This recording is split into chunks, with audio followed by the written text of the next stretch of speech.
What led you into focusing on history? You could have been doing any other thing. My grandfather was interviewed and provided eyewitness testimony, but I now possess a copy of that interview. I wish I could also have a father at the time who I would ask questions, who could explain things to me. You know, the homeless person is black and everybody in between is black. So being black was not the factor here.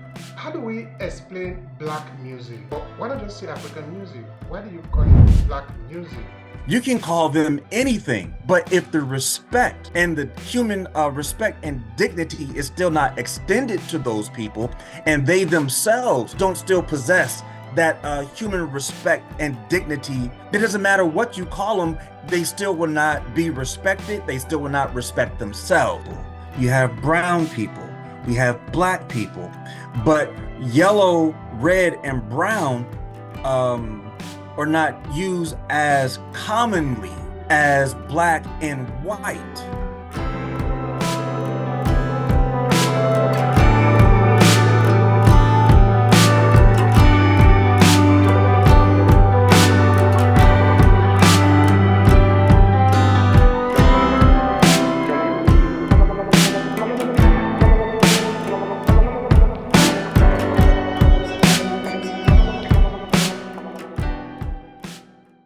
Hello everyone and thank you for joining us in today's conversation. My name is Obehi the host of the Obehi Podcast. Like you already know, here we talk about storytelling. Storytelling is a powerful instrument for us to be able to connect both even within ourselves and also among other people that we might be dealing with. This could be whether you are in business or in your professional life. So storytelling is a powerful instrument, and this is what we are here talking about today. And I have no better person with me than a special guest who is joining us from the US. Could you please tell the audience a bit about who you are? So that is where we keep the conversation started.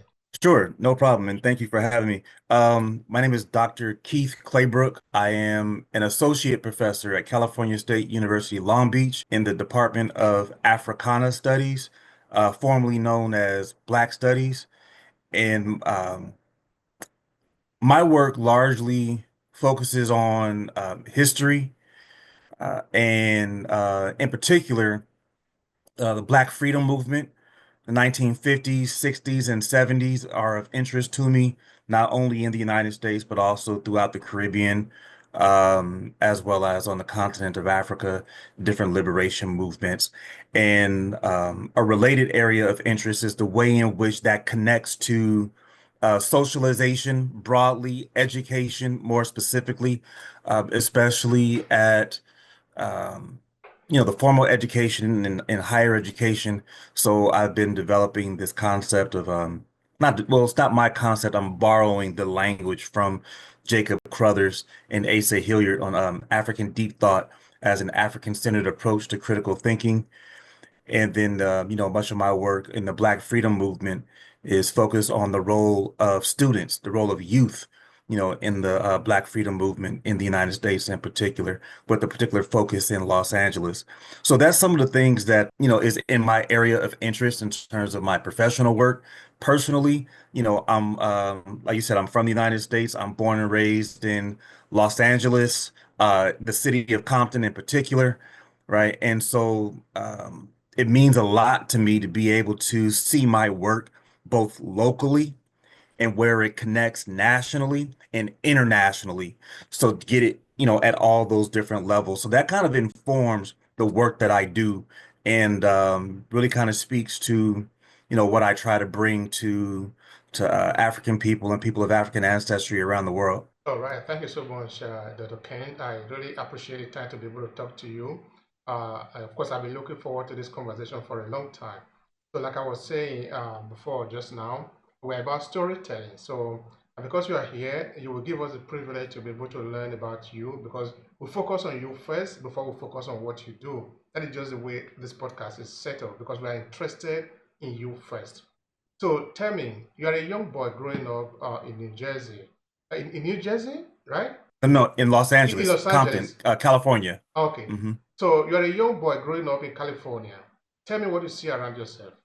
That's a good question. So in the area of Compton that I grew up in, so I come up in the 80s and 90s. And by this point, um, there's a lot of images about Compton that connects to poverty, that connects to gangs and drugs, and NWA, and their songs about Compton and the police really kind of broadcast that, to the nation and to the world.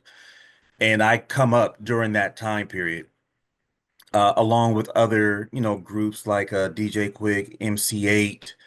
Then you had some movies that were coming out during that time, Boys in the Hood, Menace to Society, so, South Central. So those types of movies kind of uh, capture that historical moment.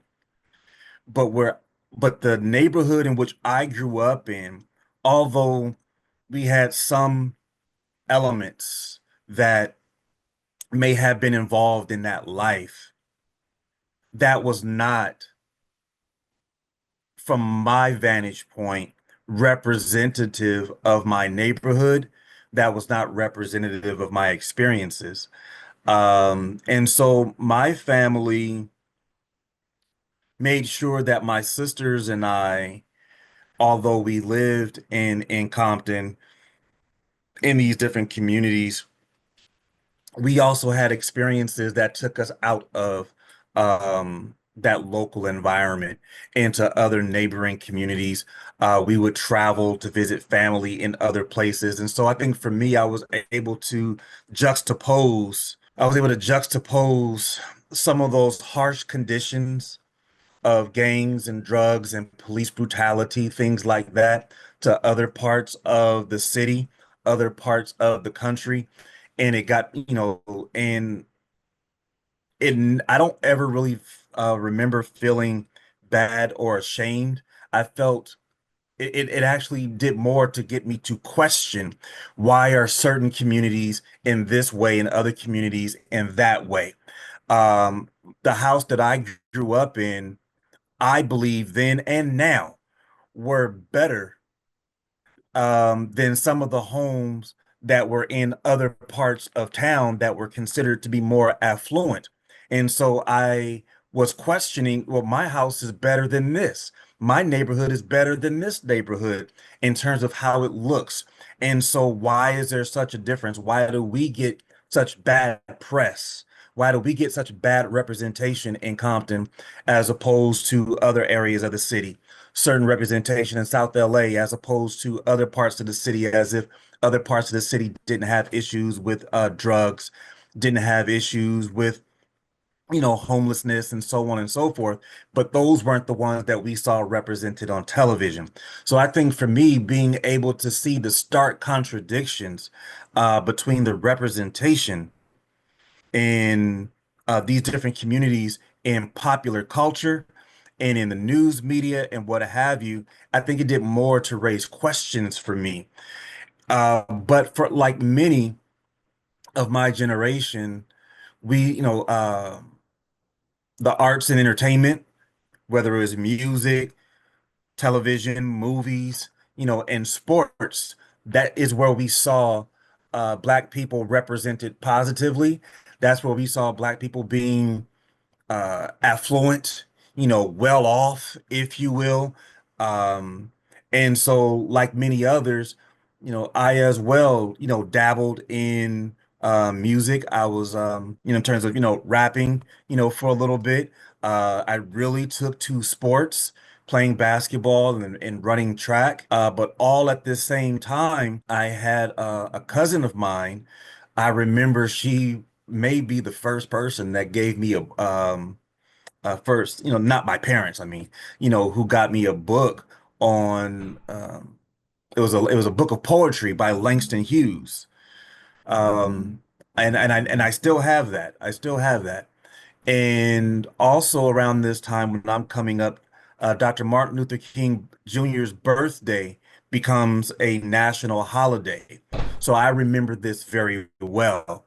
And at this time, there's a lot of information about Dr. King and the civil rights movement that is flooding the schools, that is flooding popular culture.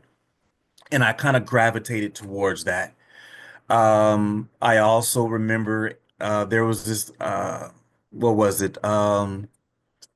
Michael Jackson, Lionel Richie, Quincy Jones, and a host of other artists who did the "We Are the World" to raise funds for um, I think it was a severe flood, drought. I'm sorry, in East Africa at the time, and so it was raising money, for that, and so music became part of my political development, my cultural development, even in hip hop. Listening to not only the NWAs of the world, but also X-Clan, Poor Righteous Teachers, Public Enemy, and others that we called conscious rap, um, really kind of sets the stage for me, I think, of my own coming into my own consciousness and understanding of myself as a person of African ancestry, as a Black person in the United States, and what that meant in terms of my quality of life, my material conditions, my sense of self-worth, both individually and collectively. So all of these things are happening, at this time. And then when Spike Lee's movie on the life of Malcolm X came out, that also was very instrumental in kind of through the life of Malcolm X, really getting me to look at, in the way in which I recall it, this life of change, this life of constant growth and development, and what one person can do to make a difference in changing those conditions. And then last thing that I'll say, 'cause this is a very good question that has me thinking. But the last thing that I'll say on this particular question is the role of my grandmothers in particular. So my family was always very supportive, whether it was my music, whether it was my sports, but my grandfathers and my father would take me fishing. All these things I have, very strong sense of family and connectedness with my grandparents and my parents, but my grandmothers in particular um, are very instrumental. Both my great grandmother and my maternal and paternal grandmothers were very influential in me. And I think if I can sum it up, it was about my character. It was about the way in which I would conduct myself when I was out and about, the way in which I had a sense of myself when I approached any new situation and having confidence. As a matter of fact, it was my great grandmother who I spent a lot of time with growing up. She was the only one that said that I would be a doctor. Now, she was thinking medical doctor because she had diabetes and some other things. And she said, "You're going to be a doctor so you can help grandmama out," right? She was talking about medical doctor, but doctor nonetheless, right? And so, lo and behold, down the line, I do have my doctorate, not a medical doctor, right? But I do have my doctorate, and uh, the family members always supportive, but she was the one that said, "You're going to be a doctor," and it always pleases me to be able to say that, about her, that she had that sort of foresight and confidence in me to be able to not just be successful, but to get to the top of the field, if you will, in terms of my educational pursuit. So I'm always thankful and grateful to my family and my grandmothers in particular. Thank you so much for that. That is really very rich. That is the essence of this storytelling. That is the essence of at least this part of the interview, where we connect. It's essentially that word is a magical word in everything that I do, because we're trying to connect. That is why we are here. That is what happened when I reach out to you, and we are talking now. We are connecting. We are also connecting to people that are going to be listening to us. So in your story now, you are connected back to your parent, to your childhood, and as you are connecting, and I'm also connecting to my childhood. That is also kind of the funny thing about storytelling, that in fact, the person who is going to be listening to you, as a person is listening to you, he or her will be connected to his or her story. So we are basically this network of information that we are helping other people to also connect. Now, talking about connection, I'm curious of what you could have been asking or you would have been asking your grandparent to tell you about their own childhood too. Okay, this again now is about connection, so that we are using you to be able to reach out to your grandparent and to see how the world would have been like in their time, what kind of curiosity they would have had, what kind of dream they would have had, what kind of challenges they would have had, what kind of joy what they would have had. Did you have the chance to talk to your grandparent? Did they tell you anything that can be of value shaping who you become today? Yes, yes, very much so. Very much so. And that question puts a smile on my face. When I was an undergraduate, I went to Loyola Marymount University and I got my bachelor's degrees there. But one of the assignments for one of my classes, we had to interview an elder. So I interviewed my great grandmother. She was still alive at the time as I interviewed my great, and I still have that interview recording somewhere. I know I do. I still have that. And I got an A on the assignment and everything. But she grew up as a kid. She was a sharecropper in Shreveport, Louisiana. She's a twin. And she has other siblings and what have you, but she grew up as a sharecropper. If I remember correctly, she only went to the third grade. And she was telling me these sorts of stories growing up as a sharecropper. And I think she said they picked cotton as sharecroppers. And there's one story in particular that always kind of made me laugh, but I understand it on a deeper level now. So they would get paid by the pound of how much cotton they picked. And she said, so sometimes what they would do when the plantation owner wasn't looking, they put little granules of sand, little small pebbles, little small rocks in the cotton to make it weigh more. And sometimes they would even pee in the cotton. They would urinate in the cotton. So all of this just to make it a little heavier. However, at the same time, it's also psychologically doing something else. I didn't understand this at the time. I understood this later as I got older. It was little acts of resistance. It may not have changed anything in terms of the condition of being a sharecropper, but it was a little act of resistance that kind of helped psychologically get through the day, get through the week, get through the month, get through the season, whatever it may have been. Those little acts of resistance, you know. So yes, it made it, a little heavier, but there's also that psychological, haha, I urinated in your cotton. Somebody out there is going to be wearing a sweater or a blanket or what have you, that I urinated in. And so she didn't explain it that way. That's me. That's me and my, later understanding of what she said. But it's those little acts of resistance because by this point, I had only understood resistance in the context of armed struggle. I had only understood resistance in the context of nonviolent direct action of the civil rights movement. But what she did was and through that story, was share that there's multiple ways in which you can still do what you need to do to provide for your family, but you don't have to accept your conditions.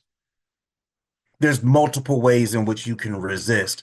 And so with my great grandmother, who would, with her family, they would migrate, to California and raise, families and what have you. I never forgot that story. And I see that my great grandmother's story of one of resilience, um, and a commitment to family in multiple ways, the way in which she was integral in raising her grandchildren, right? All of these sorts of things with my great grandmother really stands out with me. Now, my grandmother, on the other side of the family, she was a school teacher. She was a school teacher. She had three sisters, and she grew up on a farm in Arkansas. Her father owned his own land. So in a time that we would normally talk about Black people not owning land and being oppressed by Jim Crow, and these things are true. But there were Black people who owned their own land, who had their own farms, and the Ku Klux Klan and wanted that land. And she told a story of how her father and her uncles, sent the women and children into the woods to hide out because these night riders, as they called them, these clan members, were coming in and they were going to have a gunfight, right? Them trying to scare her father and uncles off the land, and he protecting his family and their property. And so it never sat well with me as I got older that when we hear that that Black people didn't resist and was always victims of oppression. But I have this story now from my grandmother who says no, Black people did resist this type of oppression, right? And her and her sisters would rotate going to school until all of them finished their schooling. And all of my grandmother and her sisters all became teachers. And I remember, I'll never forget, I was at her funeral and she had at least three, if not four generations of students, former students who came to her funeral and shared, these amazing stories about this woman that I know as my grandmother, but they knew as their teacher, in elementary school and primary school, who had such a great impact on their lives, at that time and moving forward. So now that I am an educator as well, to be able to connect to that lineage of educators, it is very inspiring. And even when times get difficult, with some challenging students and maybe a challenging semester, I'll remember my grandmother teaching for over 30 years. I'm sure she has some challenging students. I'm sure she has some challenging, semesters, but it keeps me going, right? And so I reach back and remind myself of some of those stories of resilience and overcoming obstacles from my grandparents, from my parents. And those are just a couple of the stories that really keep me going, that really keeps me, moving forward, how family centered they were, how committed, they were. I draw on that strength from them. Thank you so much for that. We really appreciate that. And of course, we can see you now growing up and having all these grandparents around you, sharing with you, giving you the eyes to be able to see what have even happened before you, sort of give you the information to frame your reality around that. I'm sort of wondering if that could have led you to I want to become expert in history instead of teaching history today, which is what you're doing at the university. Actually, my question is, what led you into focusing on history? You could have been doing any other thing. Yes, that's a very good question as well. You got some very good questions here. Um, Thank you. so I went to college so I wanted to go to the NBA. I wanted to be a basketball player, like many of my generation. I wanted to be a basketball player, and I wanted to be Magic Johnson. Magic Johnson was my favorite player. He's still my favorite player. He may not be the greatest of all time, but he's definitely my favorite. And one of the reasons why he's my favorite is because he is two primary things. One, his leadership.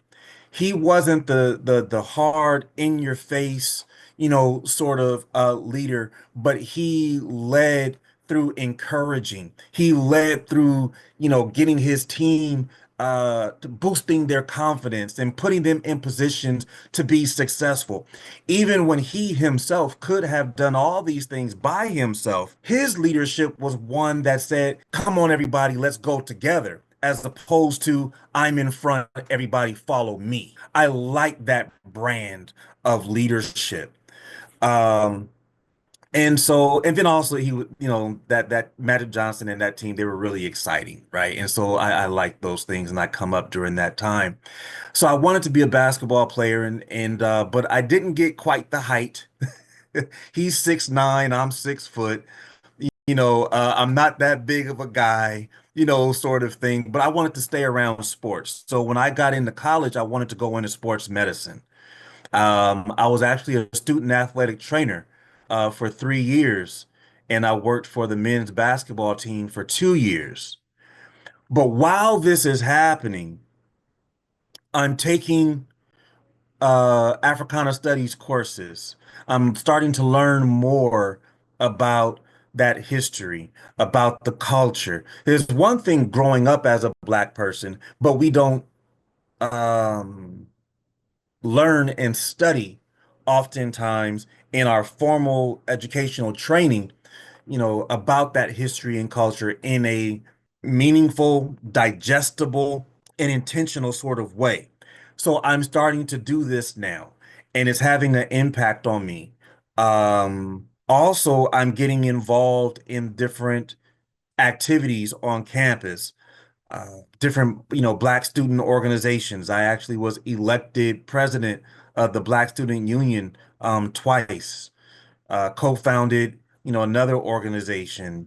I took part in different campus and off-campus protests. And so all of these things now are shaping who I was going to become. The pivotal thing was when I took my first trip to Ghana in West Africa. So as a student, I did 3 study abroad trips with Dr. Cheryl Grills, Dr. Cheryl Tawede Grills. She would take students every other year to Ghana. So I went in 2000, 2002, and 2004, and it was very life-changing. In 2002, actually, um, as part of that trip to Ghana, myself and another instructor, we hopped on a flight to Nigeria, and I spent a week in Oshogbo.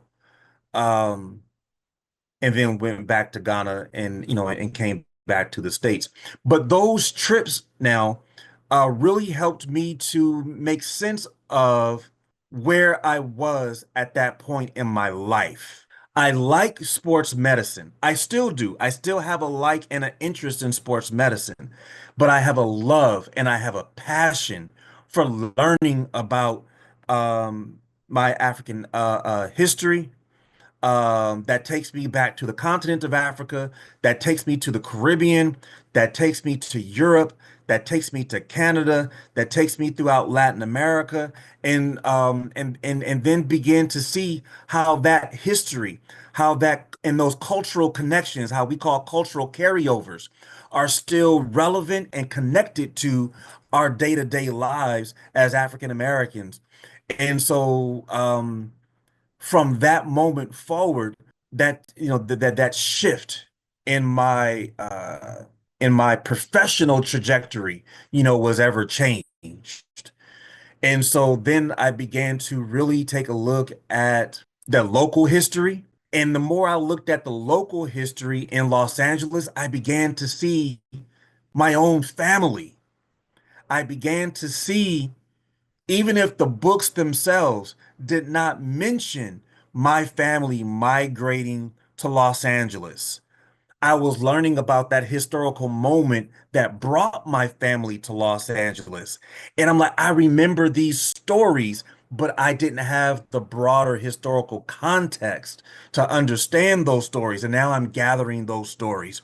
Then there becomes very specific events. I'll give one quick example, like the Watts Rebellion in August of 1965, which I had heard about even as a child. I knew about.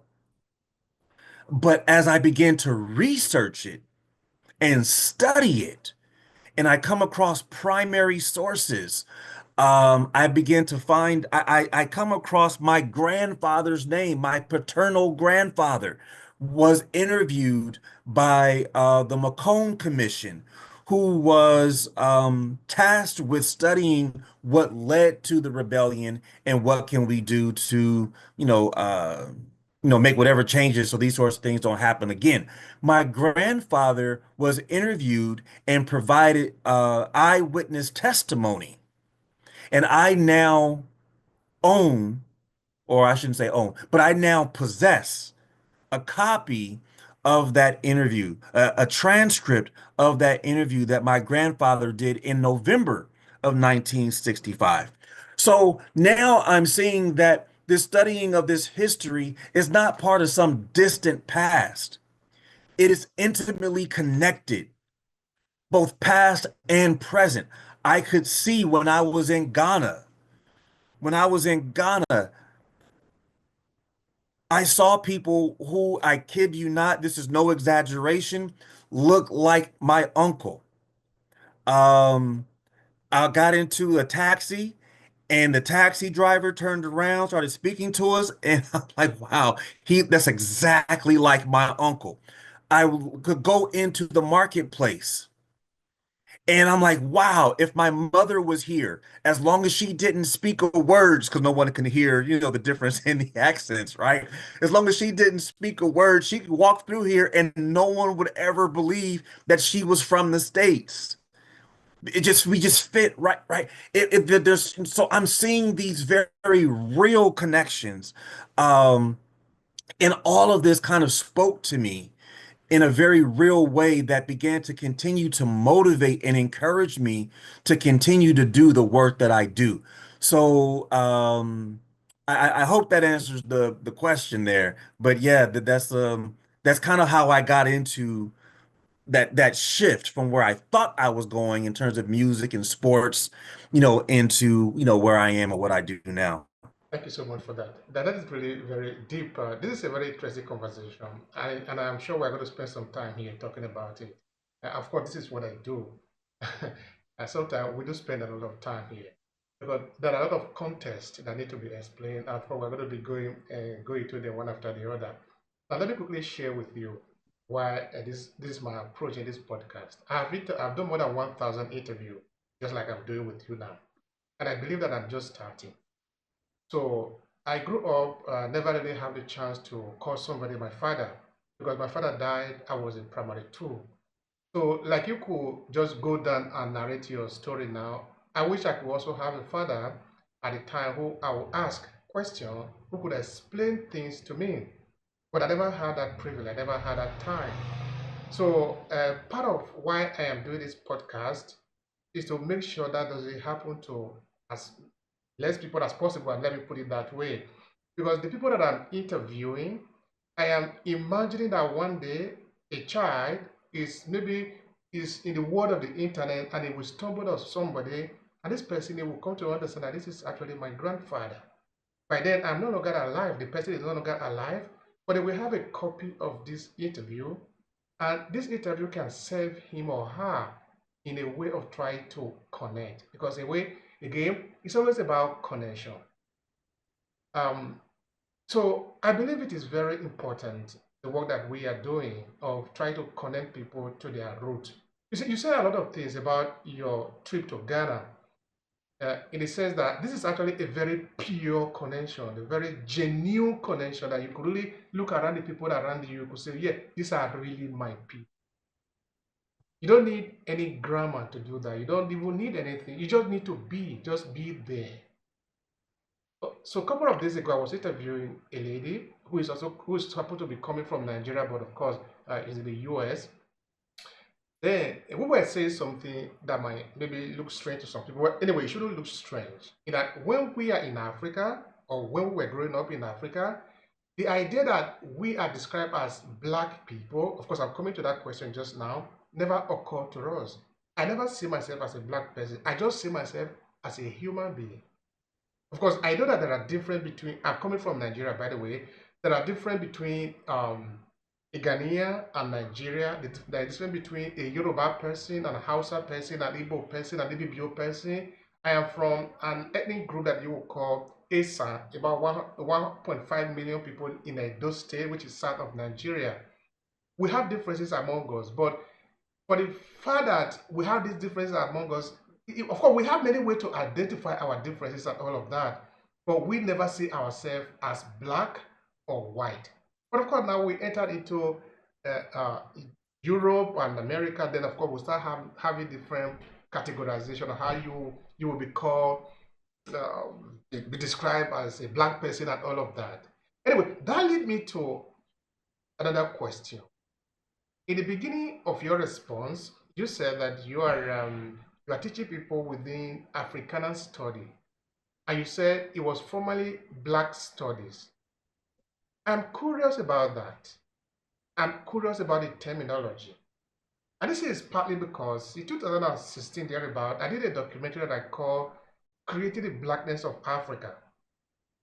And that documentary, okay, I won an award here in the Verona Film Festival at the time. That was in, what is the year now? Anyway, I'm forgetting the year. Actually, the film was done in 2011, and I won an award in 2012 with the film because it's a short documentary. So I'm sort of curious of how you explain that. Black studies, Africana study. What is the difference actually? Yeah, that's a good question. And I'm going to answer that. Let me just say one thing since you mentioned you brought up fathers. Um, regarding my father, it's interesting people talking about, role models. Um, and I remember thinking growing up that um impactful were my were some of my uncles who were in certain, gang and drug, activities that I saw as, an example of what not to do. And I didn't make the connection until years later that the constant positive role model was always right there in front of me the whole time, and that was my father. My parents have been together for over 50 years, and my father was a staple presence. And to this day, to this day, I've never heard him use one profane word. To this day, I've never heard him raise his voice in anger. And that was, again, I didn't think about this as a child. This is me now as a father of four for myself that I can reflect upon and try to emulate. And my father's his own man, as I am my own man, and my children, are coming into their own as well. And I understand that. So I will never be my father because I'm my own man and he is his. Um, but the example that he set of one who did what he had to do to ensure that his family was taken care of was always there. Same with my mother. I'll give you one quick example, then I'll get to the other question about Africana studies. I spent a lot of time with my father, especially on the weekends, you know, um, doing different, yard work, housework, things like that. When I was playing basketball, my dad was taking me to practice. He was at the games. And I'll never forget that when his work schedule changed and he started working nights and he could no longer make my games, he, seamlessly, my mother was at my games. So when my father, had take care of other responsibilities and go to work, my mother, boom, was right there, you know, and that was never lost on me. And my mother may not have really understood the game the same way my father did, but the fact that she was there, the fact that she was present, the fact that she was supportive, um, in a different way than my father, but nonetheless was there, really uh, uh, meant a lot, both then and now. And my parents continue to do the same thing with their grandchildren, right? I think they have, I think there's a nine grandchildren, right? And my parents still try to do what they can to be supportive and encouraging and all of that.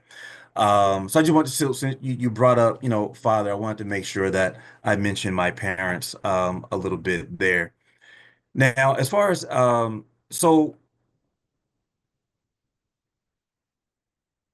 in the late 60s in the United States during the Black Power movement, there was a call for a more focused study of Black people. The development of a department, a degree that one could earn in the university. And this was a national conversation. Conferences that took place at Yale, protests that were taking place around the country. Then in 1968, at San Francisco State College, opens up the first Black Studies department. It's called Black Studies at the time because in that historical moment, the nomenclature of Black was the language of the day. So going from, colored and Negro, to Black, because in the United States, with race being uh, a very important identifier, right? That was redefined in the late 60s. And so that Black identity and one's Blackness was seen in sort of a global way. So we understand in a racial context that Black is a racial identity, which is encompassing of people of the quote unquote, who are quote unquote Black that throughout the entire world.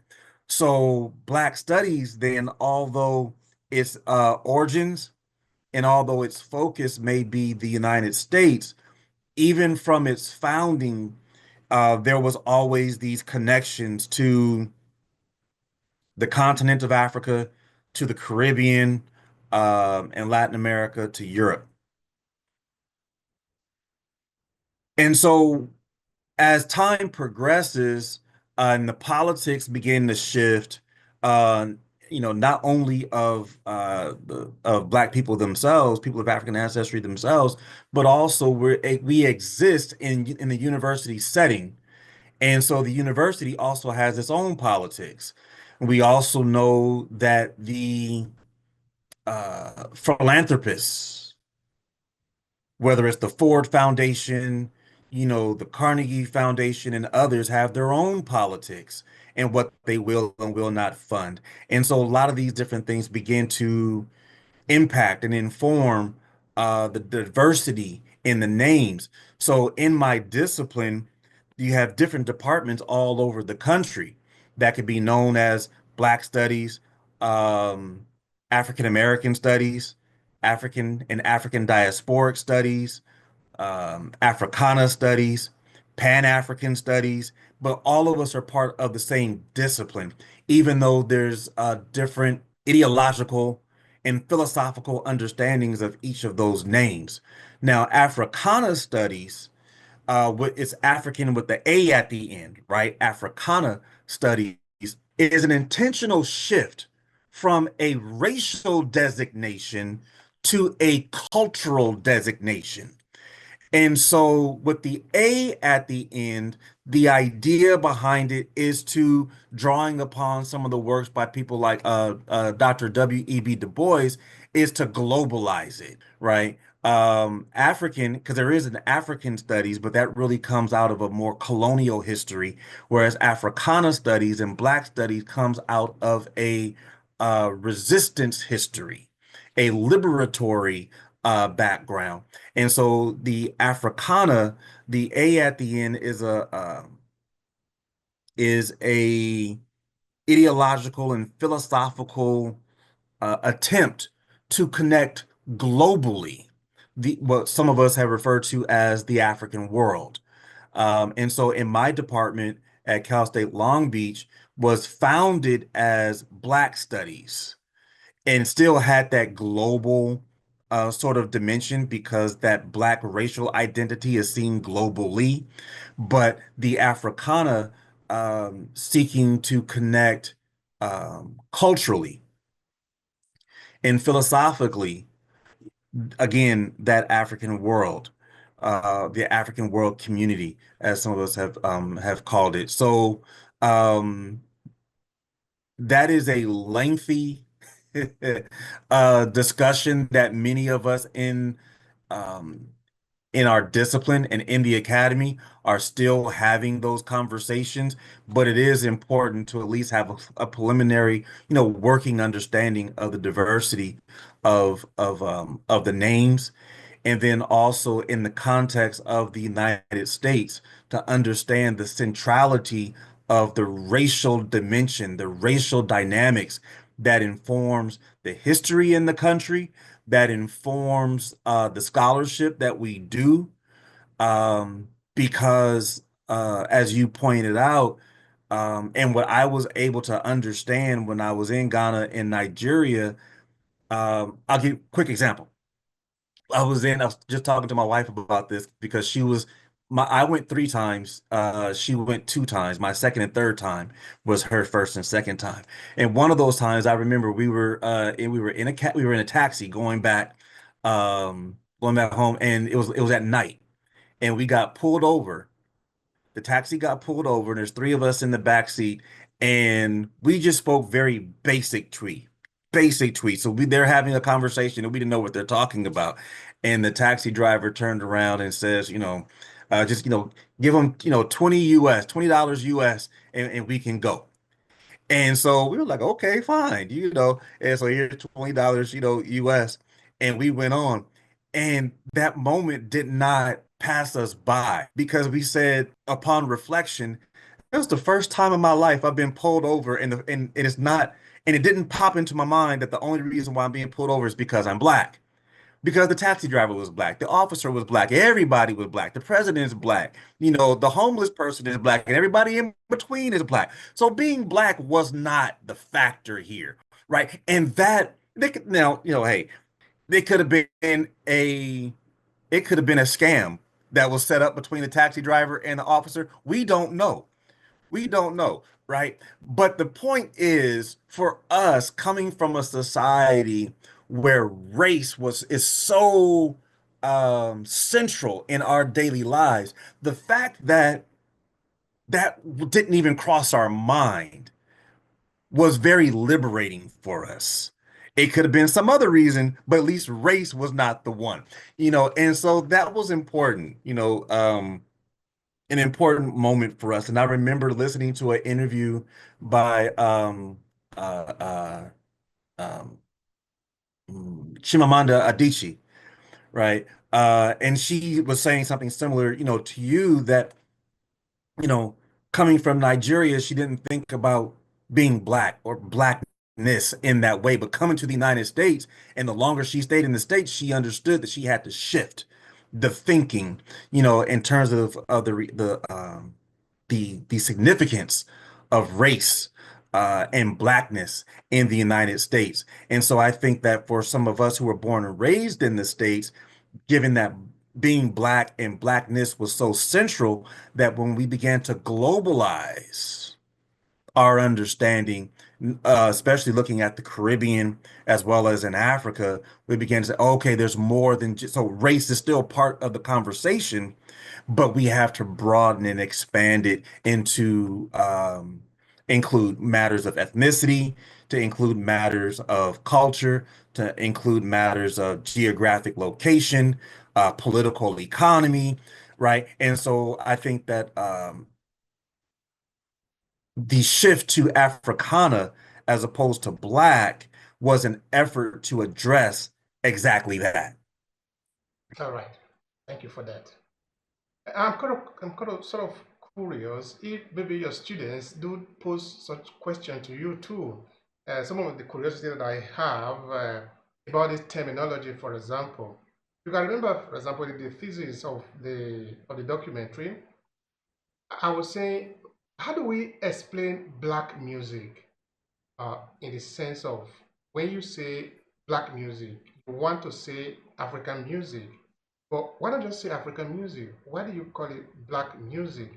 Uh, what is black culture? Because I was saying just now that when I was in Africa, I didn't see myself as black. Now I'm in Europe. I am forced to accept the fact that a European think I am something. Now I need to accept that thing, that that is what I am, that is whom I am. But by the time we start to dissect the term black, we see that it doesn't really stand ground that much in the sense that I'm not able to see my culture in the black. I'm not able to see my heritage in the black. I'm not able to see my ancestors in the black. Whereas if you were to say Yoruba, for example, I could just go many, many generations and start counting it for you. Because Yoruba is not a black. Yoruba is a group of people. They have culture, they have religion, they have spirituality, they have everything. So I am sort of wondering if Africans or Africans global, what we are, if we really need to interpret our identity based on what the people think we are, or based on what we are, based on what we understand we are, so that we identify ourselves based on how we are able to see ourselves in the world. Okay, I was also making another argument in relation to this. I said, okay, now it seemed to make a lot of sense that you are saying black people, white people, and now you think that by saying that it's very intelligent. But it's very intelligent by the time you are only making comparison between Europeans and Africa. But pay attention, Europeans and Africans are not the only people in this world. If we are going to use that color as a yardstick to classify people, then we need to go far in the sense that we need to bring in somebody coming from the Middle East and give it a color code that is able to differentiate it perfectly enough that when you just mention his color, is perfectly describing what this individual is. When somebody is coming from different parts of the world, when we give them this classification, it makes sense. But in the analysis, finally, it doesn't make any sense. Of course, if you are an Italian, if you are a German, if you are from your German standing point, looking at a Nigeria, a Congolese, say is a black person, it might make sense to you. But we need to understand that Nigerian and Congolese, German and French are not the only people in this world. So I'm sort of curious about that. I don't know if it even make any sense to you. Yes, very much so. Very much so. And it kind of speaks to the ridiculousness of the whole concept of race, right? And so there's no argument, on that point, right? And I think that I have argued that in looking at, if I focus on the African American experience for a moment and then I'll expand out. If we look at the history of the African American experience, what you have is a several hundred years of trying to figure out the appropriate identifier, the appropriate term to identify who we are. Um, because we were called um, Negro, colored, um, uh, uh, we were if we take a look at some of the early history in the United States, the things that when and now I'm talking like, the 1700s.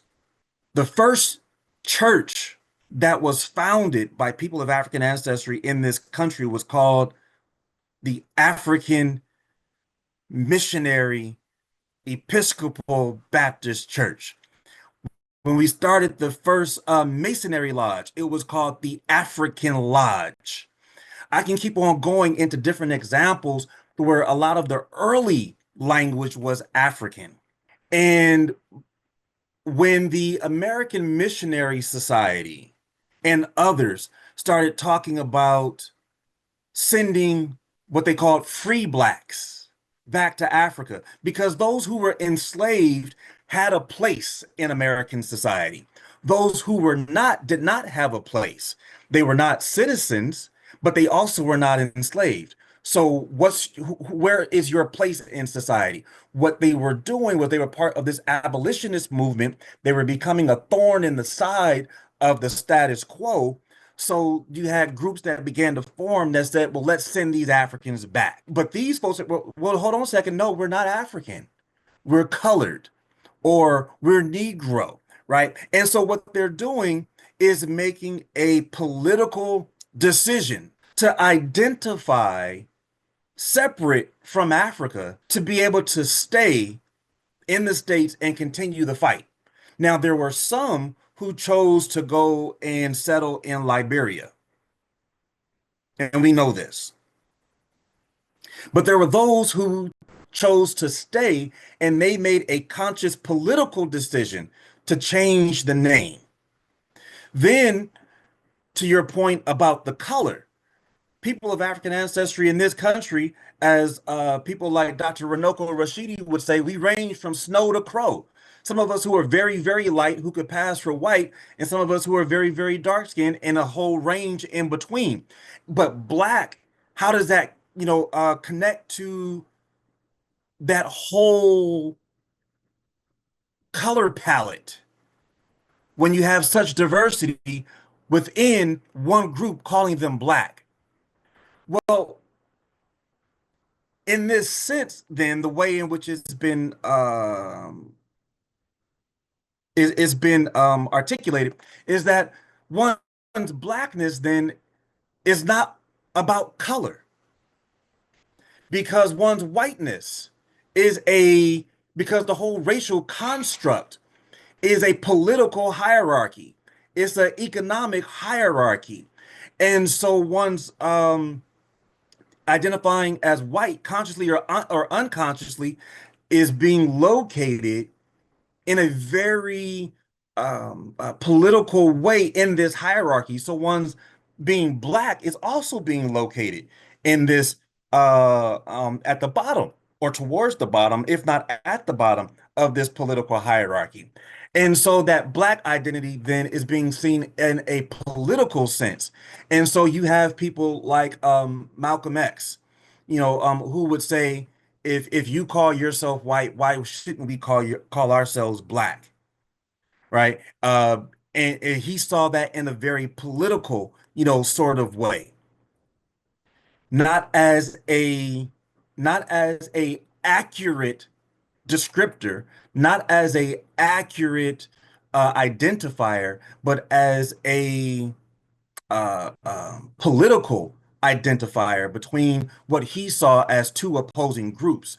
Now, earlier on, W.E.B. Du Bois, when he was editor of the Crises magazine, part of the NAACP, would oftentimes have to address this very question. And Du Bois would oftentimes say, whether you call someone a Negro or colored or whatever identifier is not the issue. The issue is the respect. The issue is recognizing the humanity of a people. You can call them anything, but if the respect and the human respect and dignity is still not extended to those people, and they themselves don't still possess that human respect and dignity, it doesn't matter what you call them, they still will not be respected. They still will not respect themselves. And so he placed emphasis on that. And so you have people who would say that to do that, what you have to do then is to connect people with a landmass, with a language, with a culture, at least. And when we begin to do that, then this whole conversation about respect and humanity and dignity comes into the conversation and not just the color. And so I think that's part of the more nuanced part of that conversation about, Black, about African, but even talking about, because Du Bois talks about this as well, that, whether it's German, Italian, French, these are not part of these identities, these identifiers, these national identities are also constructed.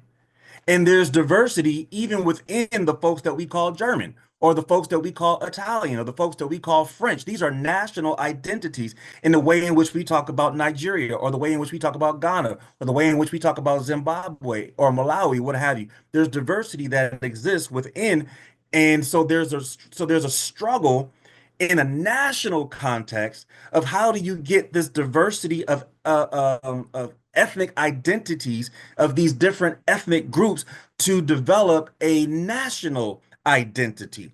So I think that looking at this Black identity in a very United States centered sort of way is also expanding to a broader part of the conversation, because there are, racially speaking, you have white people, you have yellow people, you have red people, you have brown people, we have Black people, but yellow, red, and brown um, are not used as commonly as Black and white, although it is there racially speaking. But all of this kind of speaks to a broader sort of, like I said earlier, ridiculousness, of the racial context, the racial construct in which this develops in.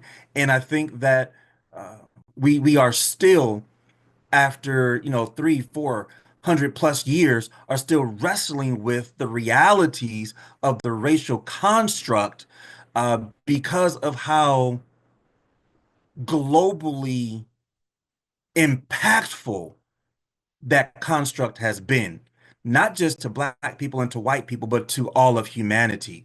So I think that we're still wrestling with that, even when we recognize the limitations of such a construct. To your point, we still have to wrestle with it to varying degrees, right? And I think that you see that even in some of our scholarship. Thank you so much for that. I really appreciate that. I appreciate all the sharing here. They are really valuable. Of course, we are having the privilege of having you here to learn from you. Um, and of course, we can get it. We can get it that it's only a political construct. It doesn't stand the ground because truth doesn't need any defense. You just need to expose it, then you see it. But in this particular case, it's not.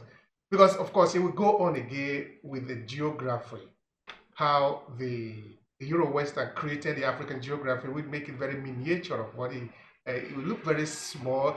Anyway, there are a lot of things that actually go to justify what they wanted to see as the kind of projection of Africa, and what they call the black continent, the black people and the rest of it. And of course, this blackness actually is devoid of history, is devoid of civilization, it is void of everything. But this too is a construct because it is not true. Truth again doesn't need any defense. Take a good example. They want to talk about Egypt I've done a lot of interview here about it, done that Egypt is a white civilization. I said, okay, let's talk about it. Now, I was interviewing an Egyptologist, and I said, okay, tell me about this idea of Egypt being a white civilization. But you see, Egypt is a neighbor to Sudan.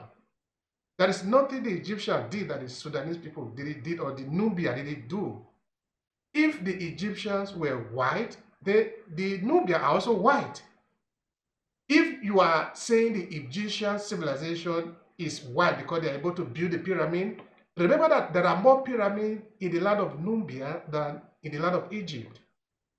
If that is what you are using as a yardstick, then you have a problem. So, of course, we go on and even when they enter into the interiors of Africa, that when they come to the land of Benin, for example, they saw the Benin Wall that have been described Yes. as one of the wonders of the world. This one, it cannot be made by the black people because now the black has been created as an identity. It has been created as void of history. The void, it doesn't have any civilization. So how can people that don't have civilization build it? Therefore, it must have been done by other people.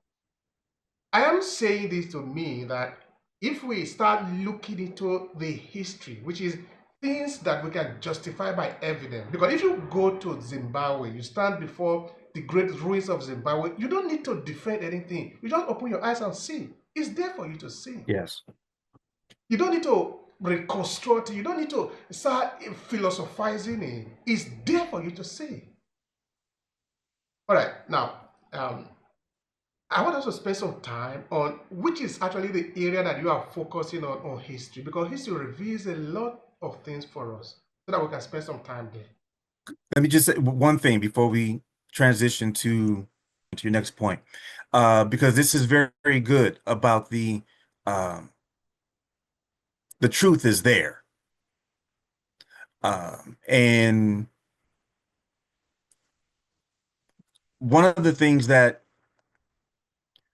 I remember reading there's a good book, South African historian, Bernard Magobane. The book is called The Ties That Bind. Very uh, rich book, but the first page, almost like the first page, like in the middle of it, very early, he makes a very important point because he's looking at and talking about um, the African American consciousness of Africa and the perceived rejection of Africa. And he's writing about this in the 70s.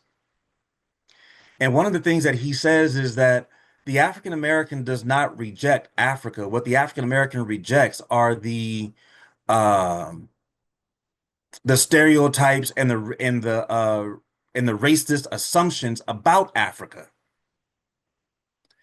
And he begins to now unpack all the different ways in which Africa has remained in the African American consciousness, um, while also trying to reject the stereotypes and the racist uh, uh, projections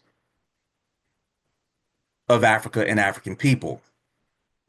And so this is why some of the works by people like Runoko Rashidi, um, Chancellor Williams, Sheikh Anta Diop, um, George John G. Jackson, right, and others, and Ivan Van Sertima, in unpacking and revealing this history, because the majority of us will not make those, shall I call them, pilgrimages to the continent of Africa to be able to see with our own eyes that splendor.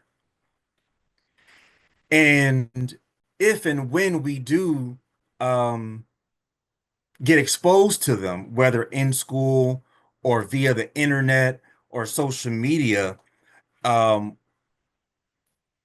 it begs the question,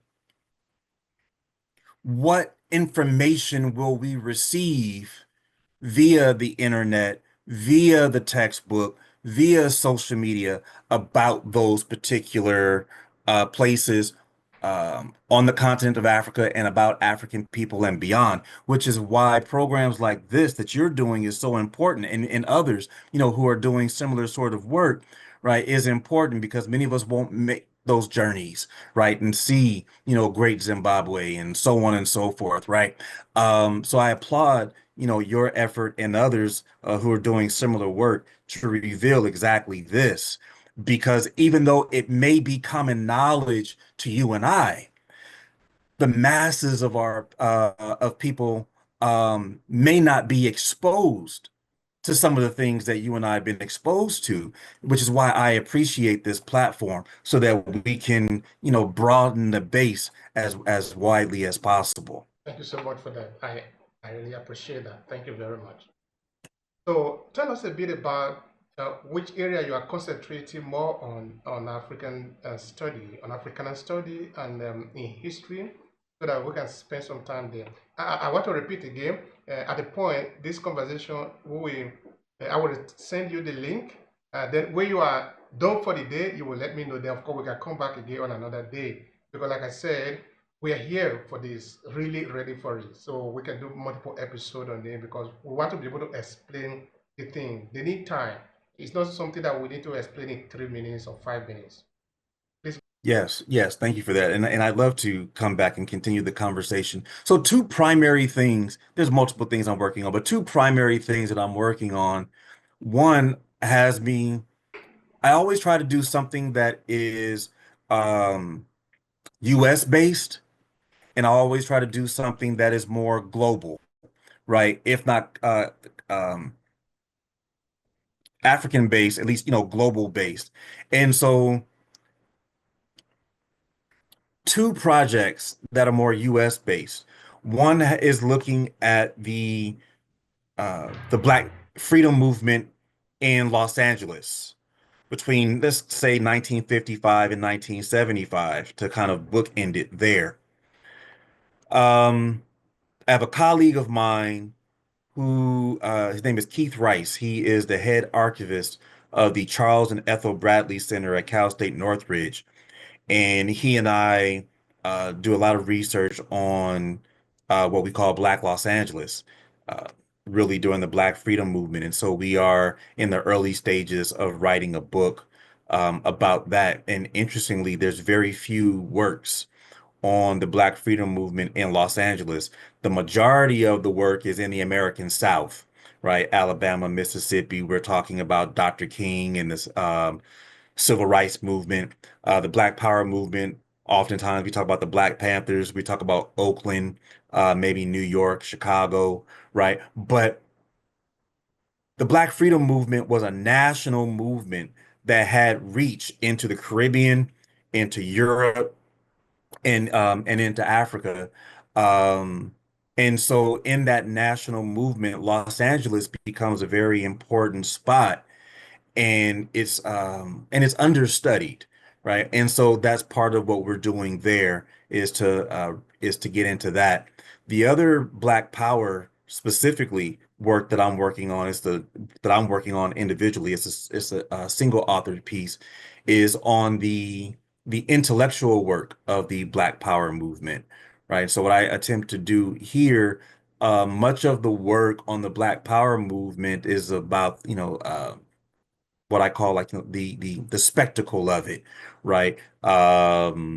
The carrying of the guns, the shootouts with the police, people being assassinated and killed, exiled, um, the African clothes, the afros, these sort, and all that is important. And I don't want to diminish that in any way, shape, or form. But my focus and what I try to contribute, the current single authored piece that I'm working on, the intellectual work of the Black Power movement. So by no means do I want to diminish, the importance of examining, the armed resistance, the shootouts with police and the afros, the dashikis and other sorts of things. But looking at the intellectual work, the work that goes into intellectually between making towards developing a movement, sustaining a movement, defending a movement. Um, that's kind of where my focus is on that particular project. I'm in the early stages of working on that as well. And then something that I've published on, um, and I'm still developing is so African deep thought. This is what it is. It's African deep thought, but it's not my concept. I borrowed this from Jacob Crothers. and Asa Hilliard, the work they were doing in the 1990s. And some other people have recently also kind of revisited Jacob Cruther's work in African deep thought in the last few years. What I'm doing is looking at African deep thought as an African-centered approach to critical thinking. So what I mean by that is, so let me back up. When I started teaching at Cal State Long Beach, one of the classes that I was teaching, that I started teaching, and I've taught every semester since then, is a class entitled Critical Thinking in Africana Studies. Now, a lot of things that we do require critical thinking, but a lot of the course material that we had, the course textbook that we had, did not engage um, African people, people of African descent, African culture, African diasporic culture in any way, shape, or form. It was good content, but it didn't engage, you know, uh, these other important elements. Given that we are in a Department of Africana Studies, our content should be reflective of that. So I began to search for material to bring into the classroom. And as I'm digging deeper and I'm looking at different things, in the context of critical thinking, much of that foundation, comes from Plato, Socrates, and Aristotle, right? And many of the scholars who come afterwards build on that work. And I have no problems with that in and of itself. But in the academy, given that that becomes the foundation for much of what we refer to as critical thinking, it began to, beg some questions. Are we, is it appropriate then to, if that's the foundation of all things that we relate to and that we, refer to as critical thinking or philosophy, right? The thought and practice of the mind. Are we to only believe that the are we to believe that the only people in the ancient world who engage these thoughts and ideas came from this only one part of the world? And so when I would ask my students to name an ancient, philosopher or sage, or thinker, not Plato, Socrates, or Aristotle, oftentimes the room would be quiet. Every now and again, somebody might mention Buddha or Confucius, but outside of that, it's quiet. And so it begins. So I'm like, now, so are we to assume then that the whole of the African continent, no one had people who were, great minds, great thinkers who were thinking about these, other issues about what it means to be human in the world and in the universe and thinking about certain very real, things in the world. Similarly, in the Americas and so on and so forth. And I can see a lot of head scratching, going on when I ask these questions. And so, but that really began a quest to kind of, revisit some of that work that got me thinking and rethinking um, in the way in which, I have developed into. And so that had me looking at, as you mentioned earlier, ancient Nubia, you know, um, ancient, Kush, ancient Egypt or Kemet, and then also, what some have called, classical and indigenous, African cultures, right? And so I began to look at different socialization practices, things that would be done um, to develop the mind and to sharpen those thinking skills. And what I'm searching for are practices that can be updated and applied in another context. And in particular, I'm talking about in the United States, right? Because I want to look at ways to develop these thinking skills, these critical thinking skills, this deep thinking, while also doing two things, at least two things at once, distancing and avoiding anti-Black racist ideas in the academy and in our scholarship. I want to resist that. I want to distance ourselves from that while simultaneously introducing us to and reconnecting us to and being reaffirmed in classical and indigenous, African philosophies, cultural practices, so on and so forth. And so I've been at this for a few years now, and the students have responded very favorably.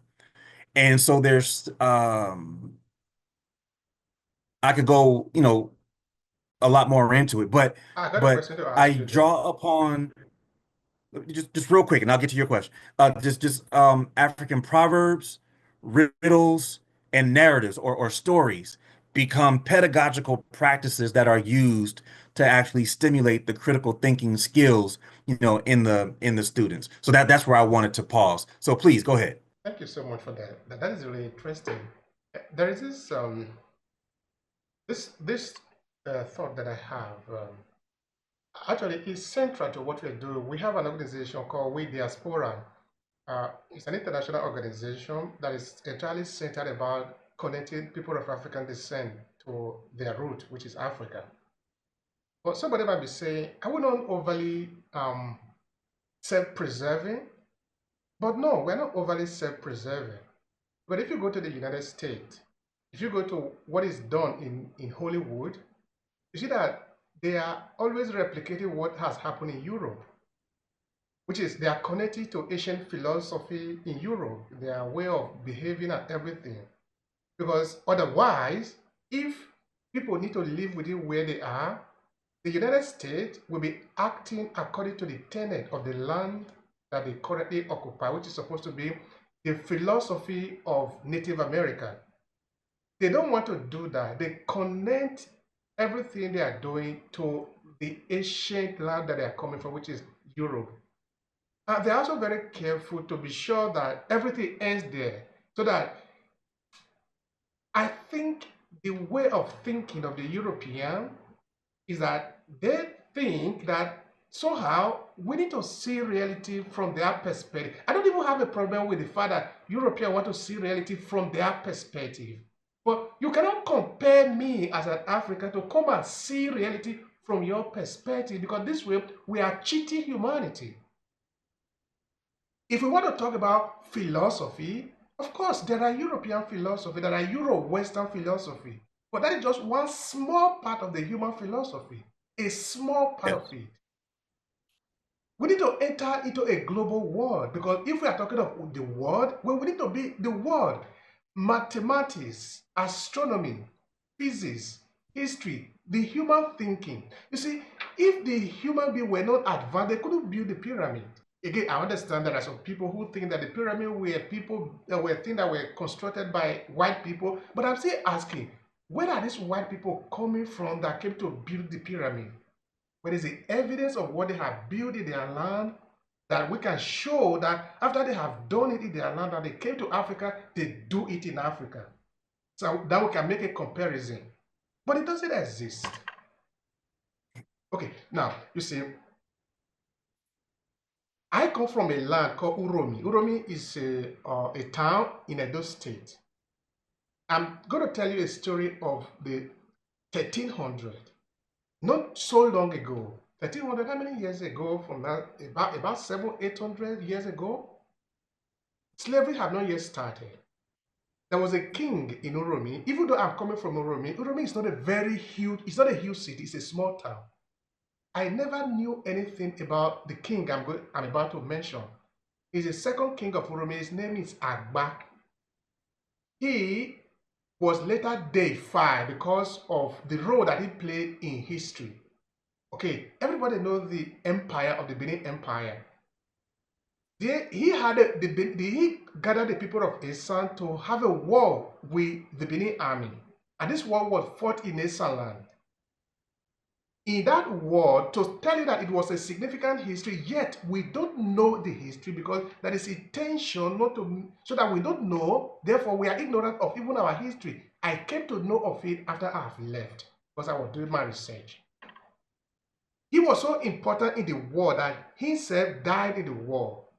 Of course, if a king died in the war, this should be important. Everybody must know about it. But no, I grew up there until 24 years old. I never knew of it. When I came here, I was telling the story to my wife because my wife is also coming from Uromi. My wife said, but I thought that man was, I thought that story was a story of a deity. Of course, it's a story of a deity, but it was a man who was deified. Okay, not only he died in the war, the king of, okay, the Oba of Benin also died in the war, which is to say this was an important war. Okay, what war was it? His father had a kind of interaction with the Oba of Benin. The Oba of Benin was sort of imposing himself so much on the land of Asa. And he didn't like this idea. He wanted independence. He wanted his people to be treated with respect. I don't want you to come to my land and disrespect me. That is what led to the war. Why am I mentioning that? I'm talking about justice, to say that we understand what is meant by justice. I want to look at people that can think, yeah, there are a lot of people everywhere in Africa and in the world that is outside of Europe. Why are we not learning about it? Because the curriculum didn't put it there for us to learn about it. So we sort of, even though we are not European, we are forced to see the reality from the point of view of the European, a very small world. Europe is a very small part of the world. Even though they inflate it so high in the map, Europe is a very small part of the world. But now they compare everybody to come and see reality from their part, so that if they have a defect, it becomes a defect that the humanity need to inherit by force. Whereas as humanity, as people, we're supposed to be using all the knowledge of the entire human being. They will be advancing. I'm just making mention of this to say that, to lead me to the question I want to ask you, which is, are there this intention of collaborating with maybe studies in Africa, maybe universities in Africa, or maybe cultures in Africa to sort of help the people in the diaspora to better appreciate or understand their history? Okay, what I'm saying in essence is that where are we getting the information from? You did mention of sources of material, the source material to teach the people. Because for a very long time, the source material we need to use to teach people were created by the competitors, the European. But if they didn't like us, because they showed that they didn't like us, that is why they colonize us. They try to manipulate things. They just are interested in manipulating us. But if they are the one that is writing the book, how are we sure that book is going to give us pride? That book is going to help us to be free. You can never set somebody free. You can't do that. So talking of the source material, are we able to go to the source? Well, because that is our land, that is our people. You were saying that when you were in Ghana, you were just among your people. In that same way, do we have the possibility of, say, maybe for example, that is this a study you are doing, let's say in New York, let's say in Los Angeles, let's say in California, let's say in Toronto, we could just organize a group like you did when you were much younger. We could take people there to study. We want to learn about the ancient Zimbabwe. We could be there physically. We don't need to read it anywhere. We can be there physically. I'm sort of reasoning in that line. Can we even think about that? Yes, and it's actually happening. It happens in a variety of different ways, and I know that for years in the 90s and the 2000s, Dr. Naeem Akbar and Wade Nobles were doing study trips, taking people from primarily the United States, but also the Caribbean, you know, to uh, to Ghana. I know that there were people like Dr. Ben Yohankanen, who was taking people to Egypt and different places in the Nile Valley. I have a colleague at San Diego State, just a couple, about 100 miles or so south of Los Angeles from San Diego, who is going to be taking people to Ghana in October. Another colleague who's from Georgia, in Atlanta now, who's taking people to Egypt, right, in the Nile Valley. There's people who have taken trips to South Africa. So I'm saying that to say there's lots, of examples that I could point to. The And many universities also do different study abroad trips to different places, not only around the world, but specifically on the continent of Africa and different places in the Caribbean.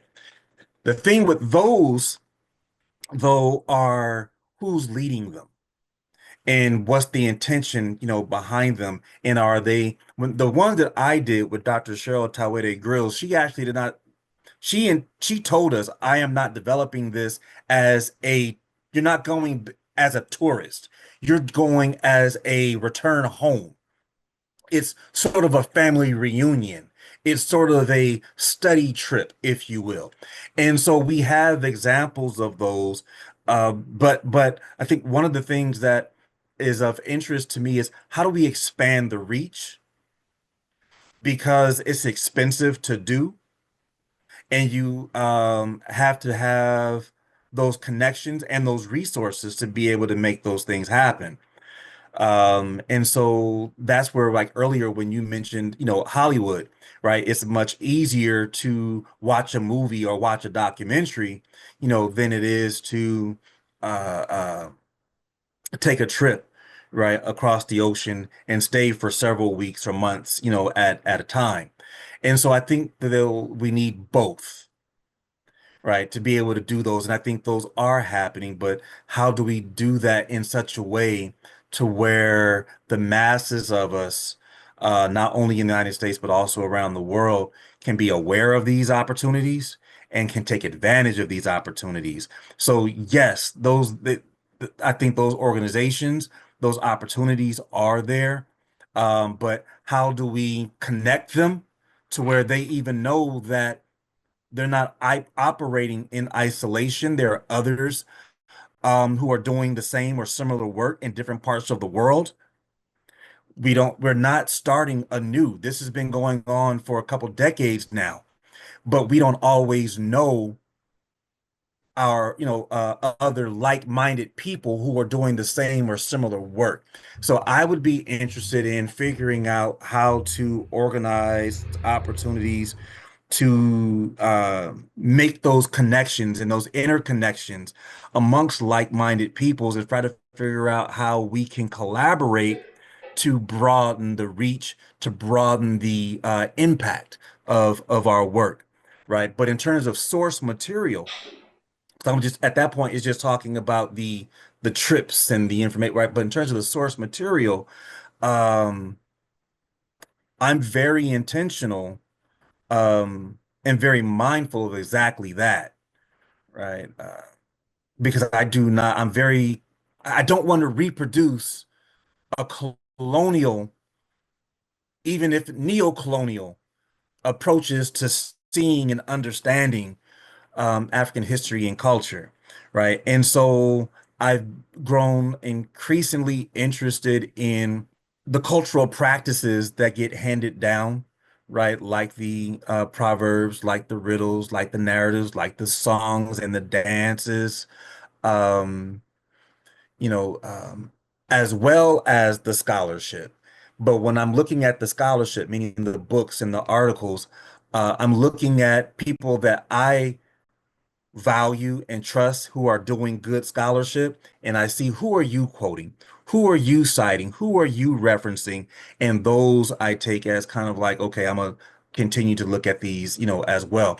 I also value like these sorts of conversations between you and I, and the people that you brought on as guests. I've actually looked into some people that you've brought in as guests as well, because I see that as valuable um source material as well, and gives me access to like-minded people who I probably otherwise would not have had access to, right? And at least in not, at this point, maybe I would have come across it at some point, but you've been doing some very good work.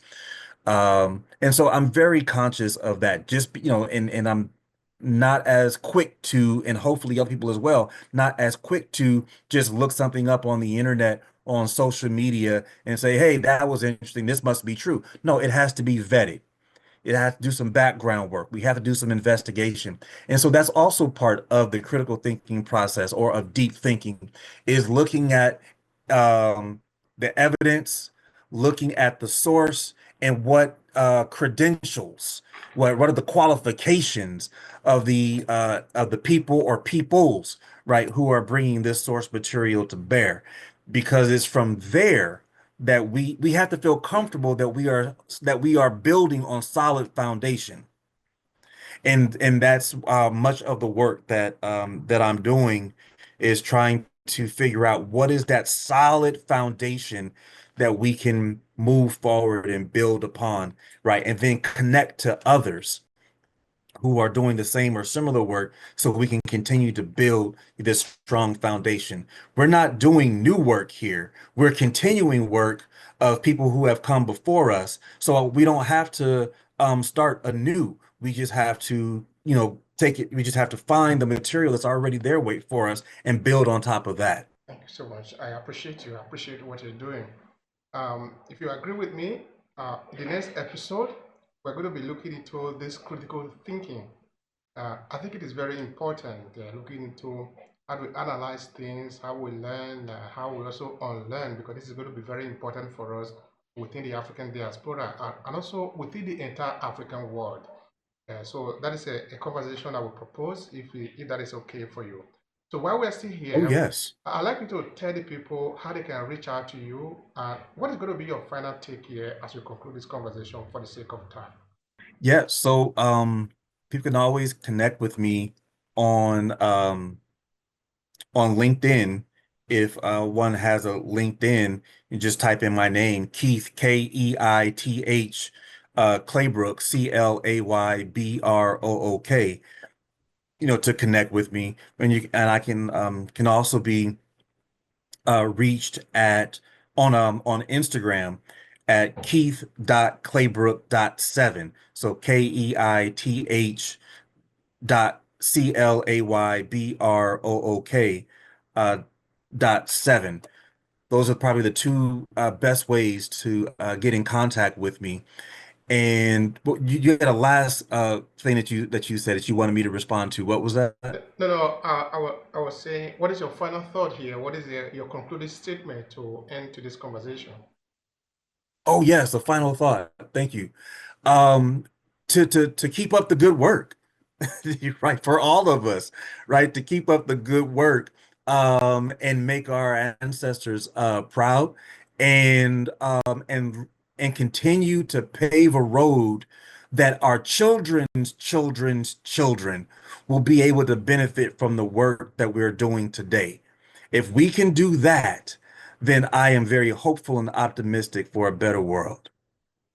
Thank you so much. I really appreciate what you're doing. I appreciate it so much. And of course, I'm looking forward to another conversation. Like I said, we are always interested to learn more and to inspire people to learn more and to open their eyes for the kind of world that we are in that is ahead of us. So thank you so much for the time and for the sharing here. I really appreciate you. Well, thank you, and I appreciate you and the good work that you're doing. Please continue.